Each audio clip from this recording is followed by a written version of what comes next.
বিকেলে বাবাকে শেষ বিদায় জানিয়ে দাফন সম্পন্ন করেছেন। শোকাহত পরিবারের পাশে থাকারও যেন সময় মেলেনি। রাত নামতেই ছুটতে হয়েছে এটিএম বুথের দায়িত্ব পালনে, আর পরদিন সকালে বসতে হয়েছে এইচএসসি পরীক্ষায়। জীবনের কঠিন বাস্তবতার মুখোমুখি হয়ে দাঁড়িয়ে এমনই এক সংগ্রামের গল্প লিখছেন বাগেরহাটের শিক্ষার্থী ইকন। বাগেরহাট শহরের মুন্সিগঞ্জ এলাকার বাসিন্দা ইকনের বাবা ইসরাফিল দাঁড়িয়া ২১ জুলাই সকালে অসুস্থ হয়ে মারা যান। একই দিন জোহরের নামাজের পর জানাজা শেষে গোপালগঞ্জে তাদের পারিবারিক কবরস্থানে তাকে দাফন করা হয়। ইকনের পরিবারের একমাত্র উপার্জনক্ষম ব্যক্তি ছিলেন তার বাবা। ভাড়ায় মোটরসাইকেল চালিয়ে ৪ সদস্যের সংসার চালাতেন তিনি। সংসারের হাল ধরতে বাবাকে সহায়তা করার জন্য পড়াশোনার পাশাপাশি বাগেরহাট শহরের একটি ব্যাংকের এটিএম বুথে রাতের শিফটে খণ্ডকালীন চাকরি নেন ইকন।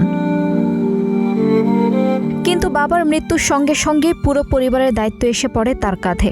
এখন সংসারের ব্যয়, মায়ের দেখাশোনা, মানসিক ভারসাম্যহীন বড় ভাইয়ের দায়িত্ব এবং নিজের পড়াশোনা সবকিছুই সামলাতে হচ্ছে তাকে। সেই দায়িত্ববোধ থেকে বাবার দাফনের কয়েক ঘন্টা পর মঙ্গলবার রাতে কর্মস্থলে যোগ দেন তিনি। রাতভর ডিউটি শেষ করে বুধবার সকালে ইসলামের ইতিহাস ও সংস্কৃতি বিষয়ে এইচএসসি পরীক্ষায় অংশ নেন। ইকনের এই সংগ্রামের কথা জানাজানি হলে এলাকায় ব্যাপক আলোচনার সৃষ্টি হয়।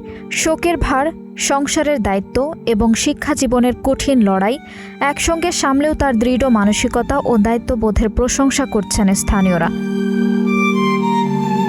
আত্মীয় স্বজন ও প্রতিবেশীরা বলেন, এত বড় শোকের মধ্যেও পরিবারের কথা ভেবে ইকন যেভাবে দায়িত্ব পালন করছেন তা সত্যি অনুপ্রেরণাদায়ক।